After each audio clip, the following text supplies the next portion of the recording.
Hey guys, Welsknight here, and welcome back to another episode of Create Above and Beyond. Hope you guys are having an awesome day. I'm having a fantastic day. It turns out we do have access to early game ore doubling right now. So whenever you mine an ore, you get crushed ore. Is it really about to sleep? I picked a terrible time to start this video. It's fine. Whenever you mine ore, you get crushed ore. So, you mine iron, it gives you crushed iron ore, etc. Normally, what we've been doing is smelting that crushed ore, and it gives us 3 nuggets, which obviously is a third of an ingot, which isn't very good. Now, fortune does greatly increase the number of crushed ore bits that you can get from each ore, but you still can only smelt each of those ore bits for 3 nuggets. Turns out, if you take the crushed ore and you put it through a mill, it will give you 3 dust per crushed ore. But that doesn't really seem to help a whole lot, because you can see you smelt the dust and it just gives you nuggets, so it's 1-to-1. However, what I have learned is that if you wash the dust using a fan and water, you get 2 nuggets instead of just 1. So effectively, you are doubling your ore output. Now, you're still getting less than 1 ingot per ore, so it's still not quite as good as like vanilla rates, but it's definitely a big step in the right direction, especially since we're in the early game right now and we're doing manual mining. Also, I see you over there. You keep to yourself. But yeah, this stuff should all turn into nuggets here pretty soon, and we should be able to make a fair amount of iron ingots from it. So that's pretty cool. This should give us over a stack of iron ingots. There we go. These are all nuggets now. And now we can take these and turn them into iron ingots instead, which is pretty awesome. So there we go. We got 56 iron ingots out of that. And I'm just processing all of my crushed ore in through there. These guys really are going to be like this, huh? You're really going to... Okay, fine. I just want to be left alone. Like, for real. You go away, and you go away, and you also... Ow. You also die. There we go. Okay. They were looking at me menacingly, and I didn't appreciate it. Okay, anyway. So I think the next thing we need to sort out before we can get into automating further things is we need to sort our food situation out, because I've got some baked potatoes here. I've got a tiny little potato farm over here that kind of stinks, but it gets the job done. And I don't want to keep having to come back here and manually manually plant and reharvest potatoes. Plus, you got to smelt them and all the other.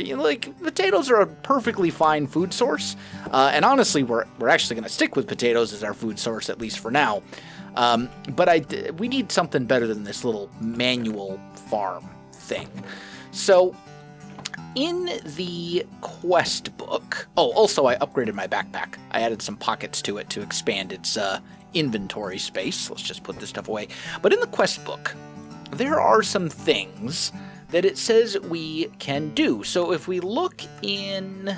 I think it's under... Bulletin board? No. Here it is. It's under lifesavers. So right here, and I've already done some of this stuff, like I've made the nature's compass, and I've made a builder's wand, and we made the schematic cannon, and we did some of this other kind of stuff, but what I'm really interested in here is this one. Friend. It says by placing a carved pumpkin on a hay bale, it makes a straw golem who will take care of my crops. So, I'm curious to test this out, because we do have a couple of hay bales, and I do have a couple of pumpkins, and in here I've got a shears. So if we carve those real quick, let's go take a peek and just see how this works. Oh, I should grab a little bit of bone meal as well so we can test this. Oh, and a chest. I want to see if they output to a chest or not. That's kind of important. So let's take a peek. If we come over here to our little manual potato farm, we'll make a better version of this if it works the way that I think it will. But let's put you down, and let's put a carved golem on top. So, okay, but they only have limited life, it looks like. So if I put a chest down here, and we bone meal that. Okay, he's making his way back. He's a little slow. He's slow. Okay, so yeah, it works exactly how I thought it would work. Basically what he'll do is as you get crops, he will pick them up, replant them, and put them in a chest for you. So that's fantastic. Okay, so what we want to do in that case is make like a little enclosure, maybe over here, that's going to have our farms in it. Probably just do like 2 9x9s, one for wheat and one for potatoes, because wheat is actually pretty important in this. You can use it to make pasta. Isn't there one for like dough? Wheat dough. Here you go. You can use it to make wheat dough, which then can actually be used. No? I thought it was a slime recipe or something. Hold on. Slime ball. Yeah, okay, it's regular dough, not wheat dough. Gotcha. So yeah, it makes wheat flour. If you mill the wheat, that'll give you wheat flour. And then you can actually combine the wheat flour with water to make dough, and the dough, this is the important part, can be combined with lime dye to make slime balls, which is pretty important for Create, because you use these for all sorts of things. Also, gives you a much better conversion rate on wheat to bread, because the one dough will make one bread, and you can get multiple dough from one wheat. So, not too bad. Okay, so I'm going to go ahead and pop over here, set up like a little farm type thing. Let's clear this out. Also, I upgraded my tools to give them higher levels of haste, so we now can insta-mine the easy stuff. But yeah, I'm going to set up a little farm here, and we'll see how it works. Well, it's not much to look at, but I think this should get the job done. So we've got potatoes on this side, and wheat on the other side, just a double chest here surrounded by glass, so they can't wander off. And these golems should pretty much just chill in here and manage our wheat and potato crops for us. Glass wall dividing them up because I actually want them to be separate. One golem per side should be good, I think, and they should just take whatever they need from here, dump it in the chest, and hopefully that will be enough.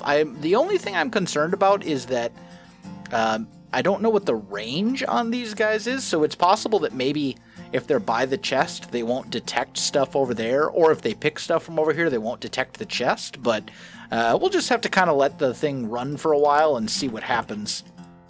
Overall, though, that should take care of our food problem. I've just noticed a little bit of an issue. This golem picked a potato from over there, but it looks like he's trying to bring it to this chest. He's not depositing it in here. And that's a little bit concerning. So what I may need to do is combine the two chests or whatever instead. If I take this, maybe what we can do... No, don't come out! Oh, you know what? I think he's tied to this chest over here. So if I break this, what happens? I think that's what the problem is. He wasn't actually trying to take it to this chest. Now he's all confused. So maybe when you make the golem, it binds them to like a specific chest?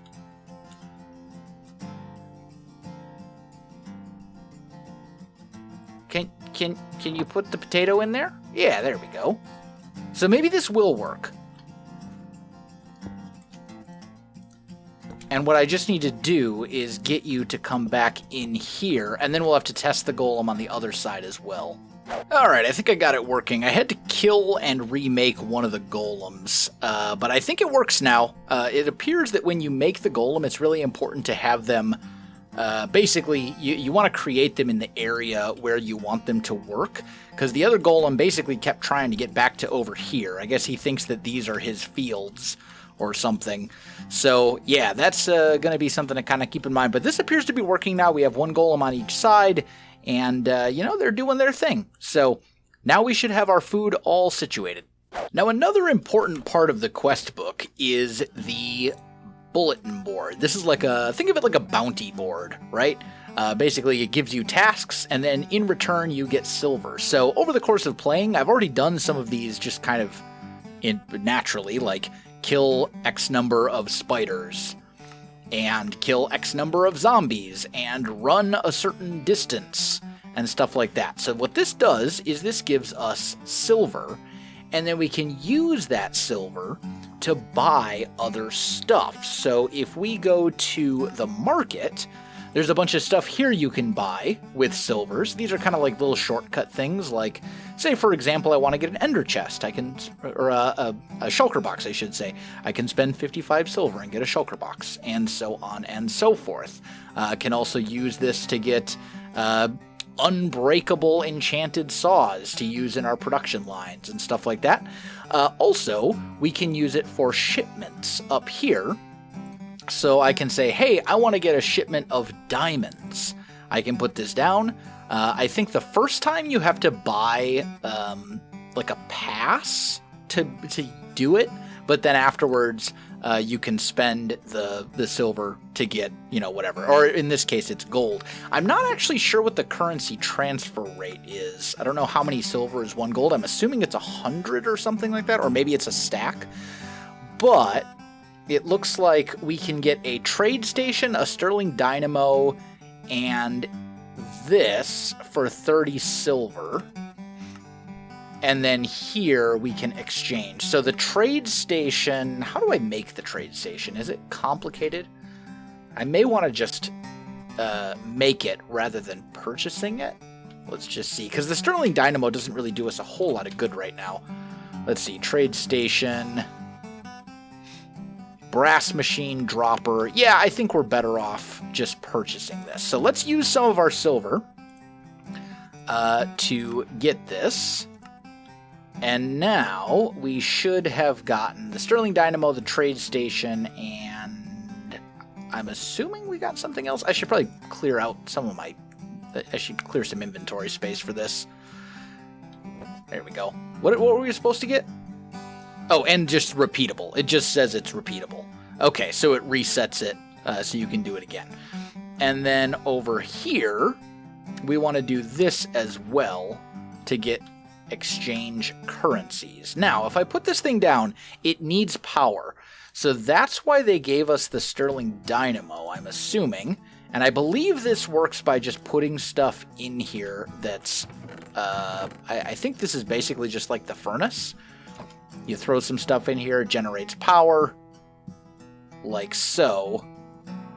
And then once that's done, you can hook it up to something like this, and it will transfer that power.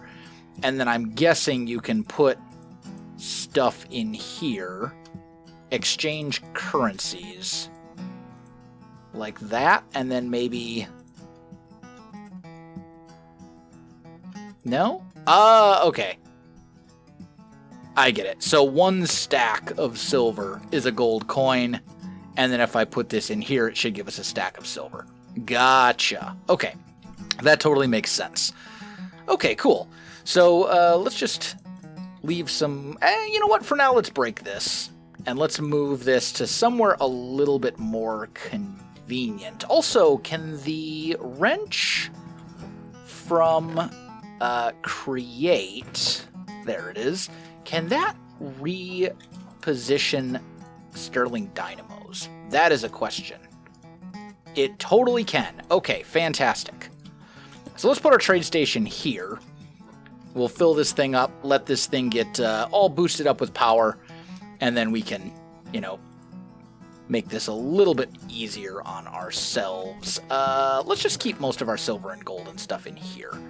So that works. And then, as we find things that we want to get, we can purchase a pass to essentially get the recipe, if you will, for the trade. It's like getting a trade station recipe like this, and then we put the stuff in here and it gives us what we actually want. So that totally makes sense. Let's go back to the market real quick here and just take a peek. Okay, you can actually also do it in here manually rather than signing up for the trade station, but that's totally fine. I'm going to look through this here, through all of these, and just see if there's anything that really would save us a lot of time right now. Okay, there are two that I find intriguing. One of them is this, the test of patience. It says, a mysterious fellow is offering a puzzle box with seemingly endless layers of depth. As an expert, you know that this can only be finite, but what will await you at the bottom? I'm curious as to what this is. So I'm going to do the puzzle box. And then I also see the tinker box over here, and it just says contains loot. And, it could be anything. It could even be loot.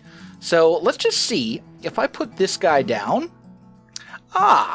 Okay, so it gave me a bunch of Tinker's Construct stuff. I don't know what I was expecting with a name like Tinkerbox. That totally makes sense. And this was probably not worth 25 silver or whatever it was, although I can smelt this stuff down to get, the whatever material they're made of. So like I could smelt this down into silver, this down into cobalt, etc. So that actually might have been worth it, because that essentially just gave me 9 cobalt ingots, 4 silver ingots, a bunch of rose gold. Like, yeah, in retrospect, that probably was worth it just for the material cost of those items once I smelt them back down in the smelter. Okay, now, test of patience. Welcome, challenger. The fabled prize. Oh. I see. So it's essentially infinite barrels going on for a really long time. Well, we're going to get a bunch of barrels out of it. Well, after placing down a whole bunch of barrels, specifically, about 5.5 stacks of barrels, I decided to look it up and just see how many barrels I would actually have to get through. And it turns out that it's not a set number. Instead, what's happening is whenever you place one of these down, it generates the loot inside off of a loot table, and the prize, the final prize at the end, is a 1 in 2.5 million chance. And the prize isn't even actually that good. It's a couple stacks of gold coins and some enchanted books. Do you know how many stacks 2.5 million barrels is? That would be 39,000 stacks of barrels. And along the way, you get a bunch of motivational papers, cookies, apples, and pufferfish. Yeah, I got better things to do with my life. On a positive note, our food and our farms here seem to be taking care of themselves quite nicely. So I think what I'm going to do is I'm going to show off another feature of the fan over here. So what you can do, it has 3 modes. It's got washing, using water. It's got smelting, using lava. And for food items specifically, you can light a fire here, toss in whatever it is that you want to have cooked, and then, get the fan going on it with fire as opposed to lava, and it will cook the food. If you use lava, it will actually incinerate the food, and the food will disappear. So don't use this method. Don't use lava in this for cooking food, because that's, no bueno. But for cooking large amounts of food very quickly and without the use of fuel, since we don't have to actually, use coal or something like that in a furnace, this works pretty well. And there we go. We now have another stack of cooked potatoes. So pretty cool. And then we can just put that back and, you know, everything is peachy. Now, I do think that there is something else in the book that I find pretty useful, and that is down here. We've got a bunch of different mob drops. These are from the Reliquary mod, and you can use these to craft some really powerful and special items. One of which I'm going to go for right now. So I want to go ahead and do the slime pearl here. It didn't actually give us a slime pearl because the first time it does nothing. But if we put 10 silver in here, that's import. That's not export. Oh no, I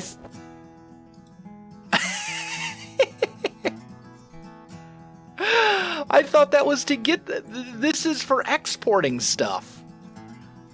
So I can give them slime pearls and get 10 silver. I thought I could buy it.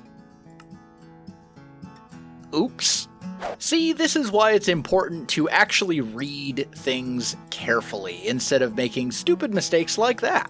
That one's completely on me. But you know what? I need to go to a swamp anyway, because I need to get my hand on some vines so we can more easily make rubber. And let's just use our handy-dandy nature's compass to do this. This is pretty easy to make if you've never seen it before.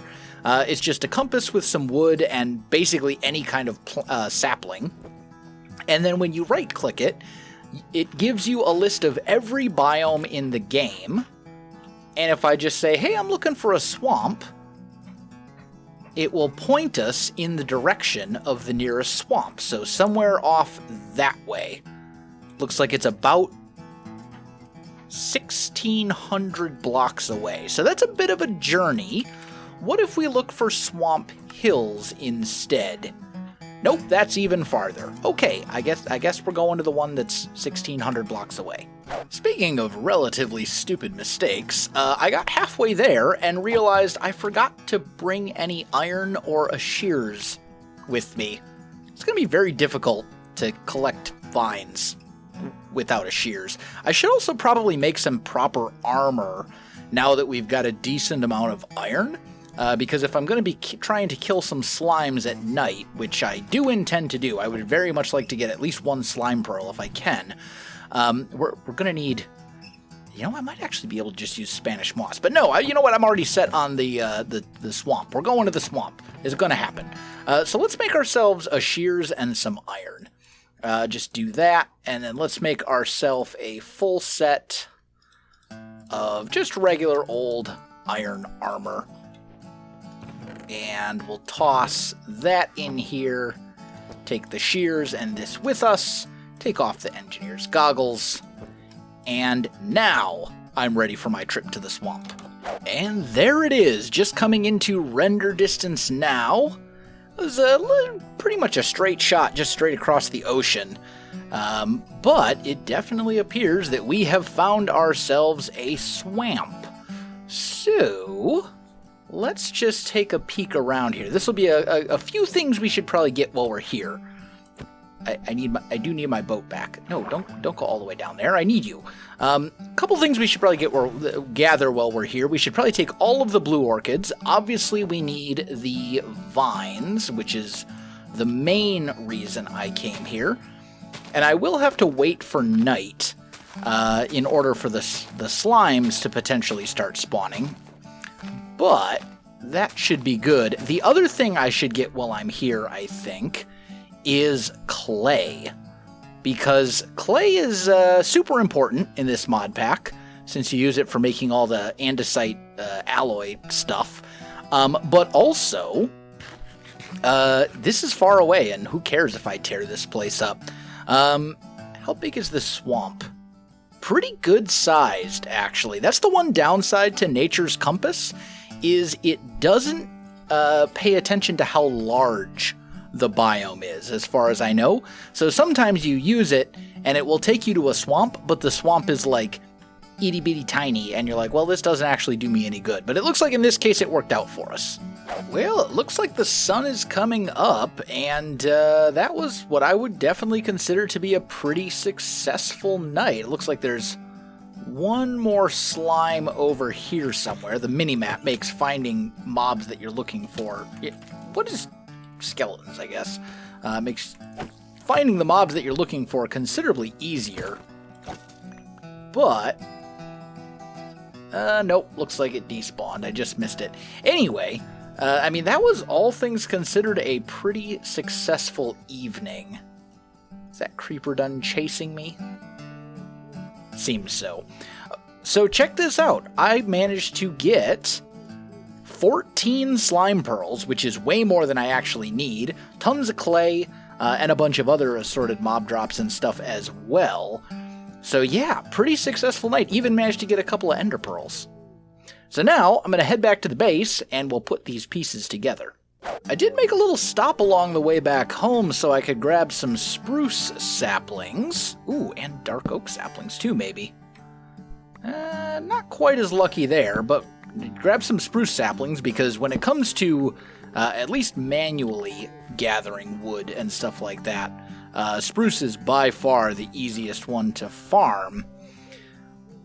And look right over there. That, my friends, appears to be a village. So I want to go check that out real quick. Let's just go take a little bit of a peek and see if this village holds anything worth our time. I'll grab a peony or two while I'm at it, because they're easy source of dye. But when you pop into these villages, obviously you've got all the various houses and things like you normally would. But they also will have loot chests and things in them as well. The more advanced building, and you can find some good stuff in here from time to time. It's certainly not a guarantee. Let's just clear out some inventory space. But I'm not really seeing a whole lot as far as really like good stuff. Doesn't look like the church has anything at all. Okay, although there is a brewing stand, but I can make that easily enough by myself. I don't need to steal theirs. Yeah, it doesn't look like looks like a pretty disappointing village overall, if I'm being honest here. Yep, not much. Ah, home sweet home. Now that we're here, and I've organized my stuff, it is time to make the big thing that I wanted the slime pearl for, and that is this, the coin of fortune. So this thing is pretty sweet. Let's just grab, sure, apples will be fine. So if we toss a bunch of apples on the ground, we can't pick them up. But with the coin of fortune, you can shift, right-click, and as long as it's active, you will have a much, much larger item pickup range, as you can see, which is great if you're like mining or gathering things or whatever. You can also shift click again to turn it off, and it doesn't require any sort of power source or anything like that at all. It's just essentially it just essentially increases your pickup range, and that's basically all it does. And I believe you can put it right here into your into one of these slots. Looks like it can only go there in the necklace slot, but now it's just active all the time. So like, doesn't really take up any inventory space, you know, and it's just always there and super, super convenient. Something I definitely want. There's also a few other things in Reliquary that are really, really good, but we don't have the stuff for them right now. There's the Emperor's Chalice, which is essentially an infinite water bucket. We have everything here except for the Void Tears. The Void Tears, you need a Gas Tear, a Slime Pearl, Lapis, and then a Nebulous Heart, which drops from Enderman. Pretty much all the good stuff requires a Nebulous Heart in some way or another, and I only had the one. There's also the Angelic Feather that protects you from fall damage, which is great. There's the Rending Gale, which allows you to fly. Like, there's all sorts of great stuff in Reliquary, and it's all pretty much just tied behind mob drops.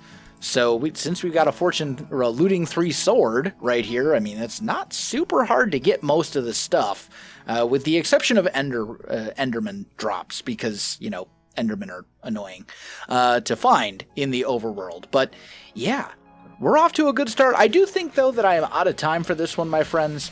So if you enjoyed the video, you know what to do. Links in the description below, so check that out as well.